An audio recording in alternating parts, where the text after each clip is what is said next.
नमस्कार, मी संजय देशपांडे। आज दिनांक 23 डिसेंबर 2020 रोजी कैलास जगताप साहेब यांच्या माध्यमातून श्री दत्तात्रय कदम यांच्या कांद्याच्या प्लॉटला आपण आलो आहे।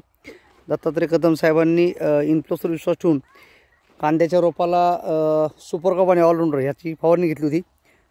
आपण त्यांना विचारू की कांद्याच्या रोपाला फवारणी केल्यानंतर काय काय फरक वाटतोय। की मुळे वाढले बरं आणि जाडी वाढली, पात वाढली। बरं, मग आता नॉर्मली कांद्याची रोप लावायला जेव्हा आपले मजूर येतात तर त्यांची लागवड करताना असणारी मतं आणि आता तुम्हाला काय लोक म्हणले?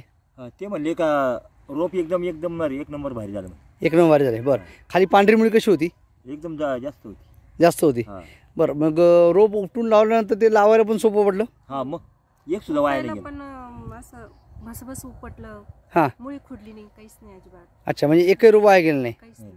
म्हणजे आपण जो आधी फवारा घेतला त्याचा फायदा झाला। हां, मग बरं, मग आता रोप पण दिसताना जरा जोमदार दिसते। हां, आम्ही फवारा घेतला होता हां, आणि खालून डबड्यात पाणी बी टाकलं होतं। बरोबर, म्हणजे हा जो रिझल्ट आता कांद्याला पण मिळाला तुम्हाला तो बघून तुम्ही समाधानी आहात? कारण तुम्ही लसणाला वापरले, कांद्याला वापरलं आणि घासाला वापरले। ठीक आहे, धन्यवाद सर।